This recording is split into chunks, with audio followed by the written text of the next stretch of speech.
Isaías capítulo 9. Então nós estamos naquela série do Advento de Natal, onde nós estamos vendo nas Escrituras o Natal, de Gênesis a Apocalipse. Na primeira mensagem dessa série, nós vimos o primeiro anúncio da vinda de Cristo. Mais precisamente foi lá em Gênesis capítulo 3, versículo 15, quando o Senhor disse que da descendência da mulher viria um que iria pisar na cabeça da serpente. Então ali foi o primeiro anúncio do Evangelho, da vinda de Cristo. Hoje, irmãos, nós vamos avançar aí alguns séculos à frente e nós vamos ver mais uma vez a queda do povo de Deus. Lembra que o primeiro anúncio da vida de Cristo foi após uma queda, a queda de Adão e Eva, A serpente ludibriou eles e ali aconteceu a queda. Então ali veio o primeiro anúncio da vinda de Jesus. Hoje nós vamos nos deparar de novo com a queda do povo de Deus, mas dessa vez não foi por causa da serpente, foi por causa do coração corrupto, da desobediência do homem mesmo. Isaías capítulo 9, todos encontraram? Vamos fazer a leitura? Mas para a terra que estava aflita, não continuará a escuridão. Deus, nos primeiros tempos, tornou desprezível a terra de Zebulon e a terra de Naftali, mas nos últimos tempos tornará glorioso o caminho do mar além do Jordão, Galileia dos gentios. O povo que andava em trevas viu grande luz, e os que viviam na região da sombra da morte, resplandeceu-lhes a luz. Tu, Senhor, tens multiplicado este povo, e aumentaste a sua alegria. Eles se alegrarão diante de ti, como se alegram no tempo da colheita, e como exultam quando repartem os despojos. Porque tu quebrastes o jugo que pesava sobre eles, a vara que lhes feria os ombros, e o cetro do seu opressor, como no dia da vitória sobre os medianitas. Porque toda a bota com que o guerreiro andava no tumulto da batalha, e toda a roupa revolvida em sangue serão queimadas, porque um menino nos nasceu, um filho se nos deu, o governo está sobre os seus ombros, e o seu nome será Maravilhoso, Conselheiro, Deus Forte, Pai da Eternidade, Príncipe da Paz. Ele estenderá o seu governo e haverá paz sem fim sobre o trono de Davi e sobre o seu reino, para o estabelecer e para o firmar com juízo e com justiça, desde agora e para sempre. O zelo do Senhor dos Exércitos fará isso. Até aqui a leitura da palavra de Deus. Vamos orar? Obrigado, Senhor, por estarmos aqui nessa noite, reunidos na Tua presença, pela oportunidade que temos de mais uma vez meditarmos na Tua palavra, nas Sagradas Escrituras. Obrigado por essa série abençoada de mensagens sobre o Advento do Natal, onde nós estamos podendo mergulhar na Tua palavra e viver esse advento, viver essa expectativa baseada no Teu santo Evangelho. Te louvamos, Senhor. Ajuda-nos a compreender a Tua palavra, abre nosso entendimento, em nome de Jesus. Amém. Amém? Podem sentar, irmãos. Então, esse capítulo 9, esses versículos que nós lemos, ele é uma profecia de um rei que haveria de vir. Nós sabemos que esse rei é Jesus Cristo. Amém? Qual que é o contexto aqui dessa profecia, irmãos? O povo de Israel, eles já estavam na terra prometida, mas eles estavam distante do Senhor. E essa distância era consequência da desobediência do povo. Qual que era o cenário aqui do povo de Israel nesse tempo? Eles estavam, irmãos, em uma crise espiritual muito grande, uma opressão política, estavam mergulhados em meio à idolatria. Esse aqui era o cenário do povo de Deus. O texto nos mostra, os textos anteriores, que esse povo estava vivendo uma escuridão, um momento de trevas tão grande, que aos olhos humanos era quase impossível você enxergar uma luz, você ter esperança de algo. Esse aqui era o cenário do povo de Deus. E é nesse cenário de trevas, de desesperança, que Deus, ele fala com o povo através do profeta Isaías. E essa profecia que ele trouxe, irmãos, foi como se fosse um farol que se acende em meio à escuridão. Por quê? Porque qual era a mensagem do profeta em meio àquele momento de trevas? A luz virá. Vai vir um rei que vai libertar vocês da opressão. Vai vir um rei que vai governar e que vai triunfar. E essa profecia, ela reacendeu a esperança no povo de Deus. Essa profecia, irmãos, não é apenas o anúncio de um nascimento, mas nessa profecia nós vemos claramente a identidade divina do Messias, do Senhor Jesus Cristo. O mesmo que está sendo prometido aqui, que viria nessa profecia, é o que foi prometido lá em Gênesis 3,15, quando nós lemos na semana passada. Do versículo 1 ao versículo 5, o profeta vai falar o que iria acontecer com a vinda do Messias. E aí o versículo 6 ele fala do Messias. Olha só o versículo 1. Mas para a terra que estava aflita, não continuará a escuridão, ou seja, haveria um fim daquela escuridão, daquele momento de trevas. Deus, nos primeiros tempos, tornou desprezível a terra de Zebulon e a terra de Naftali, mas nos últimos tempos tornará glorioso o caminho do mar, além do Jordão da Galileia dos gentios. O povo que andava em trevas viu grande luz, e aos que viviam na região da sombra da morte, resplandeceu-lhes a luz. Então, essa aqui é a primeira coisa que iria acontecer com a vinda do Messias. O povo que estava em trevas iria ver uma grande luz. Isso aqui, irmãos, simboliza a esperança, uma direção espiritual para aquele povo que estava separado de Deus por conta do pecado. Amém? Então, essa grande luz que eles iriam ver é isso, é essa esperança de redenção e de salvação.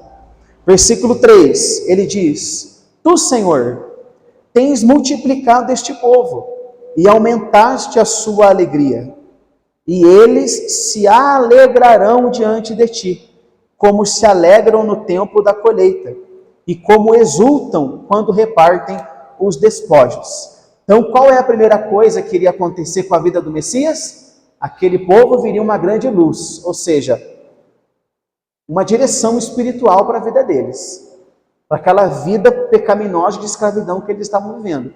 A segunda coisa que ia acontecer era a alegria.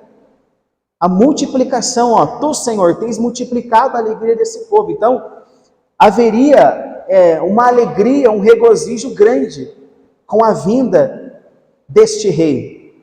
E ele compara essa alegria, irmãos, que eles teriam com um tempo de colheita, ou com a repartição dos despojos. Por que ele usa essas duas expressões? Porque ambas, tanto o tempo de colheita como a repartição de despojos, era motivo de muita alegria para aquele povo. Porque a colheita era o meio pelo qual eles viviam e sobreviviam. Então, quando a colheita era boa, automaticamente eles se alegravam muito. E os despojos, quando que um exército tomava posse de despojos? Quando eles venciam uma batalha. Se eles tinham despojos, é porque uma batalha tinha sido vencida. Então a alegria com a vinda desse rei ia ser tão grande, tão gloriosa, que ele compara essa alegria com esses dois momentos. Com uma colheita muito boa e com separação de despojos. Amém? E ele vai falar mais um acontecimento aqui, versículo 4. Porque tu quebraste o jugo que pesava sobre eles, e a vara que lhes feria os ombros, e o cetro do seu opressor, como no dia da vitória sobre os medianitas. Aqui ele está falando sobre o fim da opressão. Esse povo, irmãos, estava vivendo uma opressão muito grande. Tanto uma opressão espiritual por causa do pecado, quanto uma opressão política por causa do exílio, das perseguições. Então aqui o versículo 4, ele está falando de um fim dessa opressão, de uma libertação milagrosa, como aconteceu com Gideão sobre os medianitas. Aqui ele está dizendo que ele vai quebrar o jugo pesado que estava sobre esse povo. Lembrando, irmãos, que o Senhor não apenas quebra o jugo pesado, mas o Senhor também nos apresenta o jugo leve. Lembra que Jesus disse lá em Mateus 11:30? Venham a mim os que estão cansados, sobrecarregados, eu vos farei descansar. Tomai sobre vós o meu jugo, que é leve, que é suave. Então o Senhor aqui no versículo 4 está dizendo que a vinda deste rei, o Senhor falando através do profeta, que a vinda desse rei iria quebrar esse jugo. E nós sabemos que o Senhor não apenas quebra o jugo, mas também nos apresenta um jugo que é suave. Graças a Deus, irmãos. E o versículo 5, olha só outra coisa que aconteceria. Porque toda bota com que o guerreiro anda no tumulto da batalha, e toda roupa revolvida em sangue, serão queimadas, servirão de pasto ao fogo. Então aqui ele está falando de paz, de fim da guerra. As botas e as roupas queimadas é a representatividade do fim das batalhas. Aqui aponta para o fim daquela guerra, para a restauração da paz. Não haveria mais guerra. Com a vinda desse rei, não haveria mais guerra, haveria paz. Mas aí como é que fica, irmãos? Porque as guerras cessaram ou não cessaram? Aquela guerra, por um tempo, cessou. Mas depois aconteceu outras guerras, outras perseguições. Até os nossos dias acontecem essas guerras. Mas ele não está dizendo aqui que haveria um fim dessa guerra? Essa profecia aqui, irmãos, do versículo 5, ela cumpre-se em duas dimensões. Na espiritual e na escatológica. A espiritual. Qual é a guerra espiritual? Era a nossa guerra com Deus. O homem estava em constante guerra com Deus. Rebelião contra Deus. E Jesus veio e nos reconciliou com Deus. Então essa guerra, realmente, ela cessou. E o cumprimento escatológico é no futuro. É guerras mesmo, físicas, que vão cessar. E isso vai ser após a segunda vinda de Cristo. Depois da segunda vinda, realmente, todas as guerras, elas vão cessar. Amém? Então, esse versículo aqui, ele tem um cumprimento espiritual e escatológico. O espiritual já se cumpriu. O Senhor nos reconciliou com Deus. A guerra que o homem tem com Deus cessou, por meio de Cristo. E a escatológica vai se cumprir após a segunda vinda. Está dando para entender, irmãos? Ou não? Todos estão entendendo a mensagem? Então, até aqui, o profeta Isaías está falando o que iria acontecer com a vinda deste rei. Uma luz iria brilhar, né, um direcionamento para o povo, o fim da opressão, do jugo, da guerra, uma grande alegria. Agora ele vai começar a falar do Messias. Agora ele vai começar a falar do Messias. Por que tudo isso ia acontecer? Versículo 6. Porque um menino nos nasceu, um filho se nos deu, o governo está sobre os seus ombros, e o seu nome será Maravilhoso, Conselheiro, Deus Forte, Pai da Eternidade, Príncipe da Paz. Esse aqui é o Messias, esse é o rei que vai vir. Esse é o rei, esse é o herdeiro, descendente, aliás, esse é o descendente da mulher que nós lemos em Gênesis 3,15, Esse aqui que ele está falando é o menino que estava lá na manjedoura, no Novo Testamento. É esse aqui. Esse aqui. Ele inicia dizendo assim o versículo 6. Porque um menino nos nasceu. Irmãos, veja que esse plano de salvação do Senhor, ele não viria por intermédio de anjos poderosos, de anjos com espadas de fogo. Não. A salvação prometida pelo Senhor viria através de um menino, de um bebê. O que isso aqui nos mostra? Mostra que o libertador viria com todas as fragilidades humanas. Um menino nascido de mulher. Então viria com todas as fragilidades que nós também temos. Fome, tristeza, lágrimas, dor, osso, carne. E isso era necessário para que ele pudesse nos substituir. Amém, meus irmãos? O que nós temos que entender? O Natal, ele não é apenas o anúncio de um nascimento, irmãos. Não. O Natal é o anúncio de que Deus entraria na história da redenção. E como que Deus, ele entrou na história da redenção? Enviando o seu filho. Enviando este menino para nos salvar. Então a salvação viria através desse menino. Versículo 6. Um menino nos nasceu, aí depois ele diz, um filho se nos deu. Um menino nasceu e um filho se nos deu, ou um filho nos foi dado. Nós temos aqui, irmãos, um verbo muito claro. Nos deu. Um menino se nasceu, um filho se nos deu. Ou seja, não é conquista, não é mérito, é algo que foi o quê? Que foi dado, é graça. Veja que Deus, ele deu o Filho sem que ninguém desse nenhum passo em direção a ele. O que o homem tinha feito? Nada, até aqui o homem só tinha pecado, o homem só tinha desagradado a Deus. O povo estava nessa situação por causa da desobediência a Deus. O que eles fizeram? Nada, e mesmo eles não fazendo nada, um menino foi dado. É graça, irmãos. Isso aqui mostra mais uma vez que a salvação, ela é iniciativa divina. Iniciativa divina. Nós não demos passos para Deus para que o Senhor viesse ao nosso encontro e nos salvasse. Não. Nós não temos parte na salvação. Nós não cooperamos, ela é iniciativa divina. A parte que você e eu temos na salvação, sabe qual é? É a mesma que Lázaro teve na ressurreição. Qual foi a parte de Lázaro na ressurreição? Nenhuma. Nenhuma.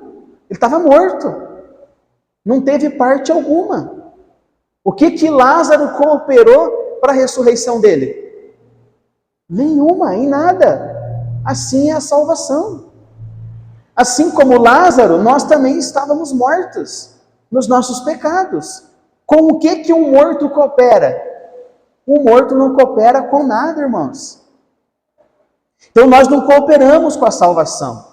Aliás, nós cooperamos sim. Nós cooperamos com a salvação. Sabe com o que nós cooperamos? Com os nossos pecados, que tornam a salvação necessária. A única cooperação que nós temos na salvação é os nossos pecados, e nada mais. Amém, meus irmãos? Se a salvação fosse 99% a parte de Deus e 1% a parte do homem, ninguém seria salvo. Ninguém seria salvo. A salvação é 100% obra do Senhor, do chamado do homem até o dia da glorificação. É Ele que chama, é Ele que convence, é Ele que salva, é Ele que sustenta até a eternidade. É obra do Senhor do começo ao fim. Amém? Então, o Filho foi dado, iniciativa divina. Versículo versículo 6, né? Porque um menino nos nasceu, um filho nos deu. Aí ele diz assim: o governo está sobre os seus ombros. O que significa isso? O que significa o governo está sobre os seus ombros? Isso aqui, irmãos, aponta para um costume da época. Que costume era esse? Os reis, na época, no Antigo Oriente, eles carregavam nos ombros símbolos de autoridade. Os reis, eles carregavam faixas, insígnias, marcas que demonstravam autoridade. Então, quando ele fala o governo está sobre os seus ombros, é sobre isso. Todo o poder, toda a autoridade, todo o governo e até mesmo o destino estava sobre os ombros daquele que haveria de vir, desse rei que haveria de vir. Toda a autoridade, todo o poder, todo o governo, até mesmo o destino estava sobre os ombros dele. Isso aqui nos mostra, irmãos, que o Senhor não apenas reinaria sobre nós, mas reinaria por nós. O Senhor Jesus reina sobre nós e reina por nós. Glória a Deus. Ele finaliza dizendo assim: o governo está sobre os seus ombros e o seu nome será. Irmãos, olhe para mim um instantinho. Qual é o nome do Messias? Fala, Gabriel. Jesus. Mas Jesus não é o único nome do Messias. Ele vai dizer aqui mais 4 nomes do Messias. Olha só os 4 nomes. O seu nome será, vamos lá, o primeiro. Maravilhoso Conselheiro. O segundo, Deus Forte. O terceiro, Pai da Eternidade. O quarto, Príncipe da Paz. Esse é o nome, esses são os outros 4 nomes do Messias. Maravilhoso Conselheiro, Deus Forte, Pai da Eternidade, Príncipe da Paz. Vamos falar sobre esses nomes? Maravilhoso Conselheiro. Você sabe, irmãos, que era muito comum naquela época os reis que governavam, eles terem conselheiros. O que um conselheiro faz? Então um conselheiro, ele dá conselho. Mas esse rei aqui, que o profeta Isaías está anunciando, ele não precisaria de um conselheiro. Por que ele não precisaria de um conselheiro? Porque ele é o maravilhoso conselheiro. Esse rei, ele é o maravilhoso conselheiro, ele é a fonte de toda a sabedoria. Os decretos desse rei são infalíveis. Os caminhos desse rei são perfeitos. Os conselhos desse rei nunca falham, irmãos. Os reis, homens, tinham os seus conselheiros e os conselhos deles poderiam falhar. O meu conselho para você pode falhar, eu posso dar um conselho falho. Mas esse rei que estava para vir, para eles estava para vir, para nós já veio. Esse rei, ele era o maravilhoso conselheiro. Ele não precisava de conselhos. É ele que o quê? É ele que aconselha. É ele que nos guia. Cristo é maravilhoso, irmãos. Cristo é um maravilhoso conselheiro. Cristo é maravilhoso em tudo. Tudo o que advém dele, portanto, também é o quê? Maravilhoso. Amém? Primeiro nome, maravilhoso conselheiro. O segundo nome, Deus Forte. Maravilhoso conselheiro e Deus Forte. Veja que as Escrituras mostram um plano de salvação perfeito. Ou não é perfeito o plano de salvação? É perfeito. Perfeito. Mas um plano perfeito, sem força e poder, o que adianta? Não adianta de nada. Queridos, um exército, ele pode ter um plano perfeito. Mas se o exército não for forte, então aquele plano perfeito não vai resolver de nada. Então veja que ele, o Senhor Jesus, esse que estava para vir, ele era um Deus forte. Este rei que haveria de vir, viria com força e com poder, para triunfar sobre tudo. O que Isaías está falando aqui, irmãos? Que aquele menino que nos deu, era Deus. Deus forte. E quem era aquele menino? Jesus. Então isso aqui mostra que Jesus é Deus e Deus forte, com um poder invencível. Maravilhoso conselheiro, Deus forte. Qual é o terceiro nome? Pai da eternidade. Esse título aqui, irmãos, ele não confunde a Trindade. A Trindade ela é formada pelo quê? Pai, Filho e Espírito Santo. Na Trindade, Jesus é quem? Ele é Filho. Jesus não é o Pai. Mas por que que aqui o profeta está chamando ele de Pai da eternidade? Por quê? Porque Isaías aqui ele está descrevendo a relação que Cristo teria com o seu povo. Uma relação de quê? De pai. Pai eterno, no sentido de proteção, cuidado, provisão. Não é isso que um pai faz pelo filho? Protege, provê, guarda, sustenta. Então ele é o nosso Pai eterno. Por que eterno, irmãos? Porque entendam, Jesus, ele não nos salva para depois nos abandonar. Jesus nos salva e nos sustenta até o fim. O cuidado de Cristo, ele é interminável, por isso o Pai da eternidade. Cristo não apenas nos salva, mas ele nos sustenta para nos mantermos salvos até a eternidade.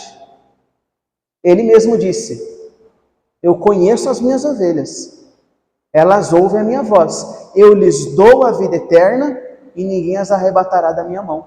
Olha o Pai da eternidade aí, que salva e que nos guarda até a eternidade. Então Jesus é o Pai da eternidade. E o último nome é qual, irmãos? Príncipe da paz. Príncipe, ele finaliza com esse nome, Príncipe da paz. Queridos, aqui nós temos o ápice sobre essa profecia. Ele é o príncipe da paz. Por quê? O pecado, irmãos, ele quebrou tudo. O pecado, ele quebrou o relacionamento que o homem tinha com Deus. O pecado, ele quebrou o relacionamento que os homens tinham uns com os outros, porque após o pecado, a queda, o que aconteceu? Um irmão foi lá e matou o outro. O pecado quebrou o relacionamento que o homem tinha com ele mesmo. Olha só o que o pecado fez. Mas aí veio o príncipe da paz. E ele restaura tudo aquilo que o pecado quebrou. Porque por meio de Cristo nós nos reconciliamos com Deus. Por meio de Cristo nós vivemos em paz uns com os outros. Por meio de Cristo nós temos paz com nós mesmos. Por isso que ele é o príncipe da paz. Agora, essa paz de Cristo, irmãos, não é a ausência de conflitos, mas é a reconciliação de pecadores com um Deus santo. Porque ele morre por nós, vive em nós, reina sobre nós, e é por isso que nós temos paz. Por isso que temos paz. Glória a Deus. Então aqui nós temos mais uma vez o advento do Natal no Antigo Testamento. Domingo nós vimos o Natal no início, lá em Gênesis. Primeiro anúncio da vinda de Cristo. Aqui nós temos ele nas profecias. Isso aqui é uma profecia da vinda do Senhor.